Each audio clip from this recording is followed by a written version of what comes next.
ಬಂಧುಗಳೇ ನಮಸ್ಕಾರ. ನಾವಿವತ್ತು ಕಬ್ಬನ್ ಪಾರ್ಕ್ನಲ್ಲಿ ಕರ್ನಾಟಕ ರಾಜ್ಯ ಸರ್ಕಾರಿ ನೌಕರರ ಸಂಘದಲ್ಲಿ ಕಾರ್ಯಕ್ರಮದಲ್ಲಿದ್ದೀವಿ. ವಿದ್ಯುತ್ ಸುರಕ್ಷತಾ ಸಪ್ತಾಹವನ್ನು ವಿದ್ಯುತ್ ಪರಿವೀಕ್ಷಣಾಲಯ ಇಲಾಖೆಯಿಂದ ನಡೆಸ್ಕೊಡ್ತಾ ಇತ್ತು.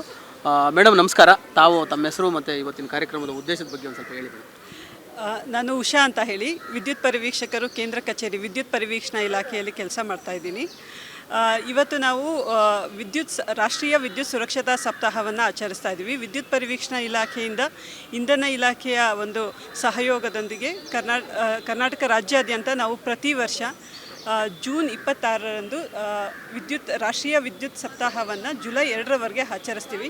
ಇದರ ಮುಖ್ಯ ಉದ್ದೇಶ ಅಂತ ಅಂದರೆ, ನಾವು ಪ್ರತಿಯೊಂದು ಮನೆಯಲ್ಲಿ ಆಗಲಿ, ಕಾರ್ಖಾನೆಯಲ್ಲಾಗಲಿ, ಶಾಲೆ ಅಥವಾ ನಾವು ವರ್ಕ್ ಮಾಡುವಂಥ ಪ್ರತಿಯೊಂದು ಪ್ಲೇಸಲ್ಲೂ ನಾವು ಹೇಗೆ ವಿದ್ಯುತ್ ಸುರಕ್ಷತೆಯನ್ನು ನಾವು ನಿಭಾಯಿಸಬೇಕು ಅನ್ನೋದ್ರ ಬಗ್ಗೆ ಪ್ರತಿಯೊಂದು ಸ್ಕೂಲ್, ಕಾಲೇಜಸ್ ಎಲ್ಲದಕ್ಕೆ ಹೋಗಿ ಅಲ್ಲಿ ನಾವು ಜಾಗೃತಿಯನ್ನು ಮೂಡಿಸ್ತೇವೆ. ಈ ವರ್ಷ ನಾವು ಇಂದಿನ ಸುರಕ್ಷತೆ ಮುಂದಿನ ಮುಂಜಾಗ್ರತೆ ಅನ್ನೋ ಒಂದು ಧ್ಯೇಯದೊಂದಿಗೆ ನಾವು ಈ ವರ್ಷ ಇದನ್ನು ಆಚರಿಸ್ತಾ ಇದ್ದೀವಿ.